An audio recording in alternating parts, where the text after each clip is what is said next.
recording. Are we recording? We are. We should include this. Well, we should, absolutely. Well, good afternoon, everybody. And actually, you didn't have your headphones on, so I didn't just blow you out of the water on that one, but I can see my levels are peaking over there a little bit. You have a habit of doing that. Clayton Cummins, how are you? I'm great. It's another day here at Tinker Public Affairs. Another day means another podcast, Mark. It does, yes. And we have another exciting one. Of course, they're all exciting, but, you know, the ones that we have to, it takes a long time to schedule and set up because their time, we always like doing those. So when we get a chance to catch up with commanders, it's good. You know, it takes us a while to set that up. So this particular podcast, we are sitting down with the commander of the 552nd Air Control Wing. That's Colonel Kenneth Voigt. And he gets into some good stuff about his priorities in the wing and the future of the wing and where it's going and the E-3. There's one thing that kind of stuck in my mind with Colonel Voigt. He is an analog man in a digital world. Yes, that was interesting to me. He did. He actually said that. So, which is very interesting because you're talking about a very non-analog aircraft flying around with a very digital type of secret squirrel mission up there. So that was pretty funny that he said that. But yeah. And another thing that stuck out in this conversation, and everyone will hear this shortly, was that, you know, even with all the technology that we have in the DoD at our disposal, it's still people at the end of the day that make it run. That's kind of hit home with me in this day and age of automation and robots doing everything. Right. Yeah, we're so big into AI and everything right now, but he really hammered home the fact that the people, they're the ones that make it all happen. The point of execution, I think, is what we say. Yeah. They are the point of execution. And he made a reference to our boss, Colonel Rosetta. So hopefully she listens to this podcast because I hope it comes up in a meeting at some point. It will. It always does, Mark, one way or another. And you know, we don't normally pander to people, but I would like to just throw out there that, hey, it's a good time to try to leave a comment. Tell us something about how we're doing, or maybe something that you'd like to hear. And of course, give us a thumbs up. You know, that the algorithms like it when people do that and when they interact with the podcast. So. And not only that, though, but, you know, we're inside the base every day and things become custom to us where, you know, folks on the outside of the base, you know, might have some questions about what happens. That's what this podcast is for, providing insight and, you know, one of Colonel Rosetta's priorities, opening up the base and exposing really what happens here. A lot of fascinating stuff. That's huge, especially for a base like this. Mm-hmm. And before we jump into the podcast, you know, I got to say that you have actually been on top of the dome. So what is the E-3 like from that POV? I'm telling you, folks, you have no idea just how big the Ray Dome is on top of the AWACS until you've literally walked on it. It is humongous. And to think that thing goes up into as high as the air as it does and spins, it is, you know, it's incredible. Yeah, and it got to be hard to fly. I mean, that thing is massive sitting on top of an airplane. And it is an incredible piece of technology. And as Colonel Voigt said, and you'll hear here soon, that it's an incredible aircraft. It's getting old, but it is still a great piece of machinery. I mean, think about it, though. It's old, but it's still relevant today. Back then, you know, that had to be, I mean, like state-of-the-art technology to still be in use in 2024. Yeah. It's crazy. It's ready for the fight. Yep. Keeping us relevant. And so with that, let's go ahead and join this episode of Tinker Talks. Our aircraft is unbelievably capable. What we have remaining, whether it be here or it be in the Pacific or forward deployed, it will be there for our joint force. It will be able to provide air domain awareness. It will be able to manage the air battle and manage really the multi-domain battle. So today we are joined by a special guest. A very special guest, actually. We've been trying to work this out for quite a while, and he finally told us that we were going to do this month. So we're very excited to be joined today by the 552 Air Control Wing Commander, Colonel Kenneth Voigt. Sir, good afternoon. Good afternoon to you. And it is afternoon, and sometimes I have to point that out because you may be listening to this in the middle of the night or in the morning, so nobody actually knows. But for us, it actually is the afternoon in our conference room here. So welcome to the podcast, sir. Appreciate you taking the time. It's awesome to be here. Thank you for taking time with me. Appreciate you telling us we're going to do this. Yeah. I'm just kidding you.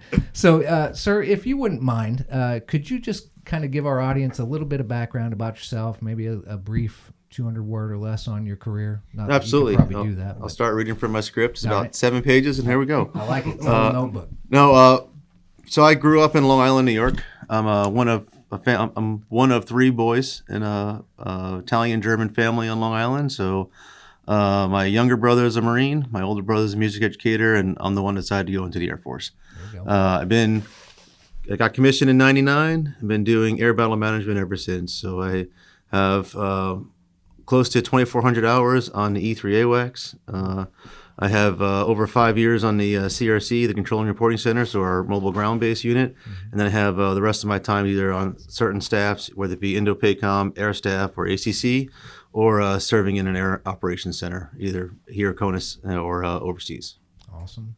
So you've had a long time in around this platform. Absolutely. Your whole career. I guess. I love these platforms. Awesome. So what made you decide to join? Is your older brother in the Marines? Is he older? It was my younger brother's a Marine. My older brother's the furthest thing from military. Right. Yeah. Love him to death, but military is not his forte. Music educator. Yes. Okay. So you couldn't convince the younger one to join the Air Force? No. He's a Marine.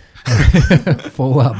Awesome. So, sir, since you've been connected to this wing for so long, way back in '99 when you started this out, did it ever occur to you, or did you ever think that you'd be commander of America's wing? Absolutely not. No.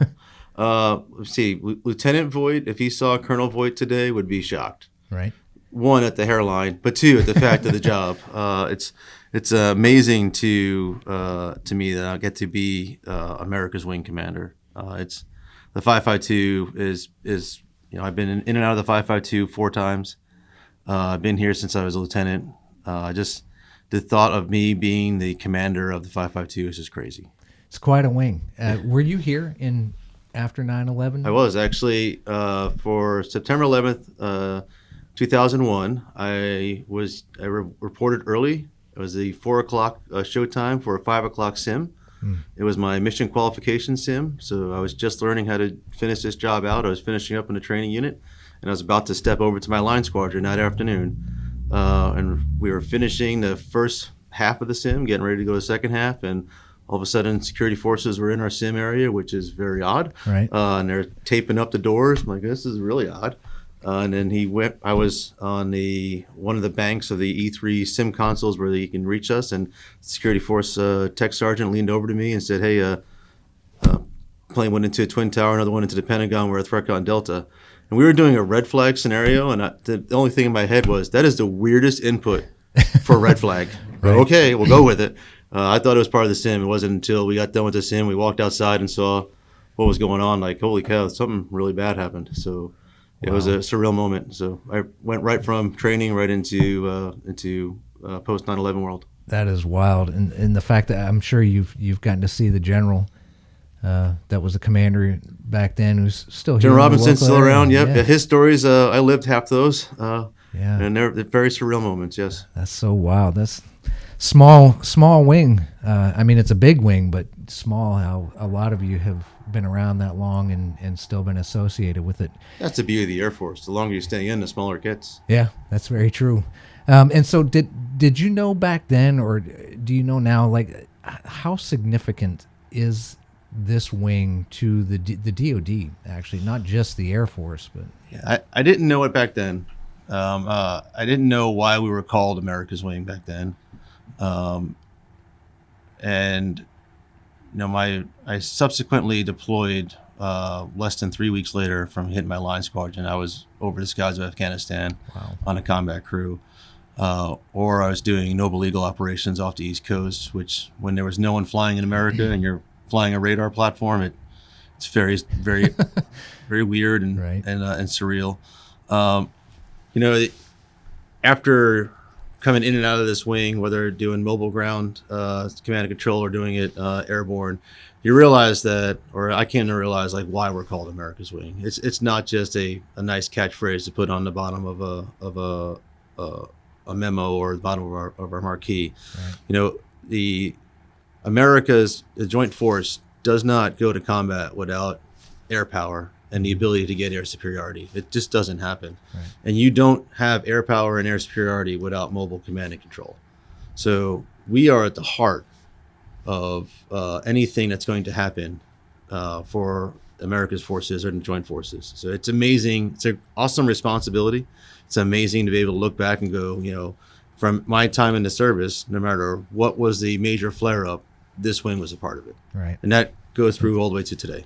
So one of the most important pieces of hardware anywhere. I mean, and I think honestly, maybe outside of like here, I mean, it's not that many people know much about it. Like every time this plane goes somewhere new and lands somewhere in the United States, our office gets a phone call from somebody and first wants to know what it is and are they allowed to talk about it? Can they? The news wants to know what that weird looking plane is.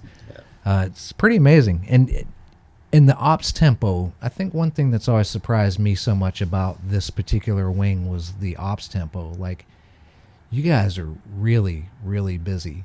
And of course, we talk a lot about mental health and taking care of people. And I know taking care of people is one of your biggest priorities. It is. And so with an ops tempo like that and knowing the pressure that this wing has, how important is it to you make sure that your airmen and their families are taken care of? Of course, we got to include the families. They're a critical component. They are an unbelievably critical component. And so my number one priority for the wing is airmen.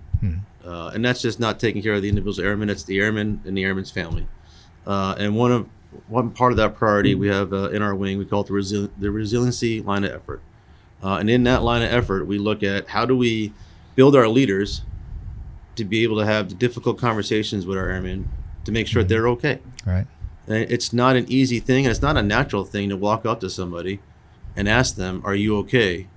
Are you okay mentally, physically? Are things going well at home?" Right. That actually does take some practice for a lot of people. So how do we have our leaders, from our captains and our tech sergeants all the way up to our colonels and our chiefs, to be able to have that difficult conversation and find out if someone is not okay, well, what do they need? And how do you have that conversation how do you get them to start feeling better about themselves, start understanding where they fit in the big picture, start finding out what's the best help agencies for them, start finding out what the best attitude, or maybe even what are some of the skills they need to build on. Do they need a hobby? Do they need to go to the gym? Like, that's all part of that conversation for our leaders. And so we have that part of our resiliency LOE. Then we have how do our squadrons, because yes, I am the wing commander. It is a large wing. We have 14 different squadrons in the wing. Wow. Each squadron has a unique culture. And how do those squadrons build that culture to make sure it is a welcoming culture, to make sure that it is an inclusive culture, to make sure it's a culture of folks that take care of individuals, treat them like family. Right. So how would you treat your sons, your daughters, your brothers, your sisters? Because that's someone in your squadron is someone's son, daughter, brother, or sister. So how do you make your squadron have that kind of culture? And the last bit of our line of effort is how do our youngest members of the wing, so our younger airmen that just come in from tech school, our 18 to 20-year-olds, how do we build and how do they see an area of community? How do we build a community around them? It's easy to build a community around families sometimes, where you go, hey, we're going to go have a family day. We're going to have bouncy houses for the kiddos. We're going to have a little picnic and get everyone out when school's not in session. But how do you build a community around the 18 to 20-year-olds that are sitting in the dorms, not at work, Right. their family's not here, and how do you make that work? So that is unbelievably important to us, because that all gets into making sure that each one of those airmen is combat mission ready. Right. It's part of their mental and physical readiness, is to make sure that they're taken care of, and then their families are taken care of, and that they know that no matter what's going on with them forward, that stuff back here at Tinker is taking care of themselves, their family, and their properties. That's got to be a pretty big challenge, because, I mean, I served in the Navy and we were gone quite a bit on. And I'm glad you joined the Air Force. Well, I went into the Air Force after in the reserves, but deploying on ships a lot, when you're gone all that time, like, it really is so important that your head's in the right place. for everybody. I mean, not just for yourself or your family, but for your teammates, for your mission, for the country. And you guys are not that big a wing, but your mission load and the importance of what you bring actually to all of NATO, of course. But yeah, it's huge. And you guys have been in the news quite a bit lately. We have. Last year that divested 13 tails. Yep. Or retired, I guess, is maybe a more appropriate term. We have reduced our E3 fleet by about half, so 13 tails. We were 31. We're now down to 18. Right. And so how challenging is that to keep up with your mission with the reduced tail number, and what's the plan moving forward? Yeah, so the E3 has been in service for close to 50 years. Right. It is an old jet. Mm-hmm. It is an outstanding jet, but it's an old jet. It's got older technology on it, especially when we look at the primary sensor, the airborne moving target indicator, or the radar. Mm-hmm.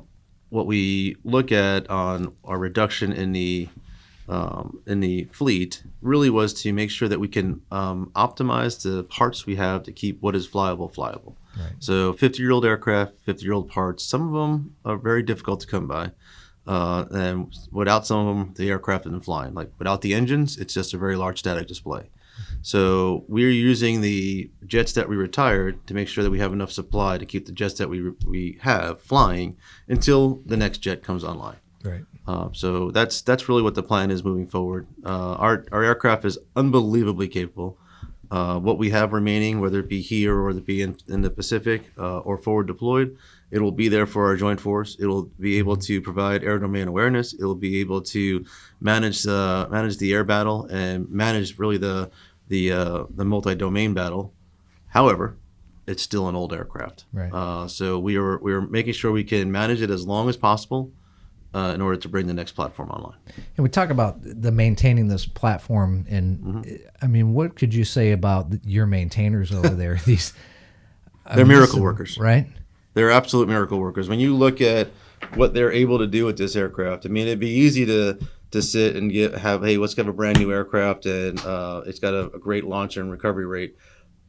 All right, well, let's do that with a 50-year-old aircraft that has very difficult spare parts to come by, right. And they're still launching it. So we are in multiple exercises across the globe. We're ready to do combat missions wherever we need to be. We're ready to respond to NORAD NORTHCOM whenever they need us. And those jets fly because of the unbelievable amount of love that the maintenance group is able to put into it. So, I would put our maintainers up against any maintainer in the world. Right. They are highly skilled. They know how to think through complex problems, and they make sure that aircraft continues to fly. They're miracle workers. That's amazing, and that's the working through complex problems. That's kind of the way forward for the Air Force in training, right? Was it Mission Command? Yep. And part of Afrigen. Have you guys started Afrigen? We are, training yet? we're one of the lead scouts, if you will, for Afrigen. Our ground-based squadrons started it as soon as they were able, and then our air squadrons took over. So we've been doing Afrigen as long as Afrigen's been out there. Good. It is a awesome way for us to provide a level of predictability for the rotational force. Right. So when we're just rotating through global force management, we're now much more predictable on when we think you're going to be away, when we think you're going to be home, when we think you're going to have the most amount of exercises to go TDY, so that individuals can plan their life, school, vacations, and not have it interrupted. Now, that doesn't account for there's an emergency across the globe and we got to go. Right. Like that's something different. Right. But for our rotational force, it's giving us a much better stable platform, if you will, for showing where our folks need to go throughout the world. That's awesome. Lean and agile. And it just to give your airmen one more set of kudos, they really turned out last year when they ginned up all those planes and showed that they could gin them up and get a whole bunch out the door for a training exercise. Oh my goodness, yeah. That was... Yeah, it's the last time we'll see a photo like that. That was a pretty good show. Yeah, and they were able to do it. Yeah. And we are able to flush this fleet if we need to.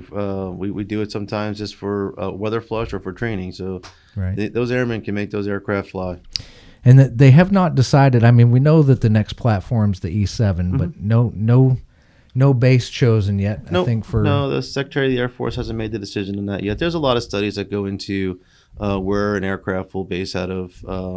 You don't want to disrupt the local community's environment.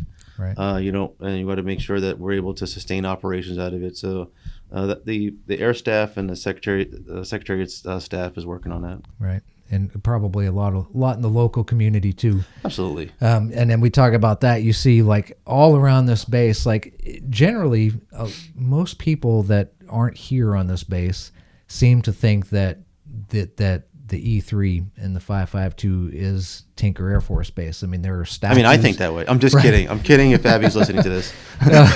You think? Well, I hope she listens to it, and maybe some of our friends outside the country. But the statues are everywhere. We see them outside the fence line. We see that. I mean, probably every local business here uses a picture of an E3 on a billboard any chance they get. In your time as commander, how important has it been for you to see that community involvement? I know you guys have a very good, actually you serve in 2 different honorary commander programs. I do. One specific for your wing, and then one as part of the installation. So how important are they for you and your airmen? So when you talk about community and Tinker Air Force Base, so my wing is across 4 bases. I have airmen at Mountain Home, I have airmen at Hill, I have airmen at Dias, and then of course airmen here at Tinker. This is probably one of the most unique communities you can be in. You have the community of just Tinker Air Force Base, right? 38,000 wonderful Americans that come to work here across 6 different wings. Right. I don't know of any other place in the United States Air Force or the DoD that has an installation like that. Right. And while all the wings will probably rouse each other on who's got the cooler mission, like at the end of the day, we're all here for each other. Right. There's a supportive relationship, and it's a family. It's a great community to be on, just inside Tinker Air Force Base proper. Right. We take care of each other when we're all away. We support each other. And then, we do rouse each other like brothers and sisters, which is kind of fun. Right. And then you look outside the gate, and whether it's Midwest City, Del City, Oklahoma City, Choctaw, oh my goodness, it's amazing. You look at programs that started here at Tinker Air Force Base, like the Home Away from Home program. Yeah. Can't speak more highly about a program that allows our airmen on this installation to go to someone's house and be accepted to be a member of their family while they're stationed here at Tinker. I mean, you can't have a better program than that. Right. And then you look at the civic outreach, whether they're from the mayors to Chamber of Commerce's. Everyone loves this base, and they will. And I've been on a lot of bases. You hear from a lot of communities that, hey, we really appreciate the military. When you hear from someone inside the local area of Oklahoma City or any of the surrounding cities, oh man, they really mean it. Right. And these individuals bend over backwards to make sure that our airmen are taken care of, our families are taken care of. You just look at the bills that are passed in Oklahoma House and Senate. They're making sure that our families get what they need while we are deployed. It's amazing to watch. They sure do, and right down to child care development. And I mean, we're very fortunate to have this kind of community support here. I mean, they really step up all the time. And we're all lucky to have you guys, the America's Wing, that's been here and immersed into this since 1977. I think is when your first tail landed. Our first here. E3 landed here in '77, but I mean the wing itself is going to be 70 years old next year. Right. We started out in California and then came over here to Tinker and haven't left because Tinker's awesome. That's awesome. Well, that's great stuff. And I think before we get out of here, because I know your CAG's sitting over here to my left and drilling a hole through me. I think she's got somewhere to be, but I'm just kidding, ma'am. You can yell into the mic if you need to. She's bashful. Is there, before we wrap up and get out of here, is there anything that you'd like to hit on that we hadn't touched base with? We touched a lot on our airmen. We touched on our ability to do our job. I guess one thing I would foot stomp is, this was a unique wing. I think every wing can say they're unique, but this is the only wing in the Air Force that has mobile command and control, both on the ground base and the air side. Yep. So we are pushing the envelope for the Air Force. Right now, we're experimenting with our new concepts of how to employ our ground-based command and control so that it is more agile, more lethal, and more lean. And they're out every day. Our airmen are in some exercise across the U.S. or inside the Pacific or inside of Europe, testing the new technologies and the new tactics to make sure that weapon system moves into the information age. We are pushing the envelope on the E-3 as best we can to make sure that weapon system will be there for the Joint Force until we can get the next airborne platform in the service. So when I look at the Airmen of America's Wing and I look at what they're doing, you talked about mission type orders or mission command. Air battle managers, pilots, and our enlisted force, their operators in the wing, have been doing mission command since its inception. They take commander's intent from the air component and they turn it into actions inside the air domain. That is what air battle management's all about. So these individuals now are just doing that at a faster pace to make sure we keep up with the information age. And it's amazing to watch them work. I wish most of America could see the Airmen of America's Wing at work. Unfortunately, a lot of the stuff they do is in the classified environment, but it's just an amazing team to watch. It's not about the technology. It's about the brain power that's inside each one of the airmen that here in the wing, and it is just so much fun to watch them get after some really complex problems for America and find some interesting creative solutions. I think that's great, and because that's basically exactly what the rest of the Air Force is now moving into is what you just said. And before we get out here, I know we got to get going, but.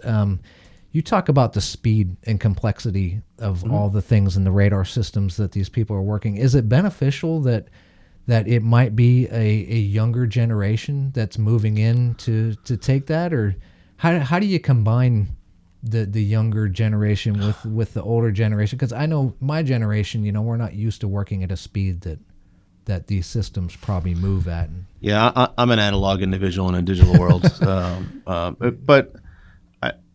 Another great thing about the 5.52 is I have every generation represented in the 5.52, from boomers to alphas. Right. And it's amazing to watch. Each individual brings a different way of looking at solving a problem. And I think we get it right when you walk into a room and no one believes they have the answer. They just believe they have a portion of the answer. Right. And they'll work together to find the different perspectives and different opinions and find that answer.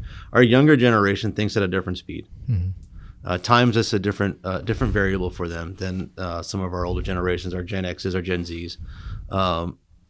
Doesn't mean anyone's right or wrong. It just means it's different. And that difference is what gets us to be able to actually solve problems faster, because we're looking at it from many different perspectives. I think we get it wrong when someone walks in a room and says, I have the answer. Right. Because I don't think any of us ever truly have the answer. We just have bits and pieces of it.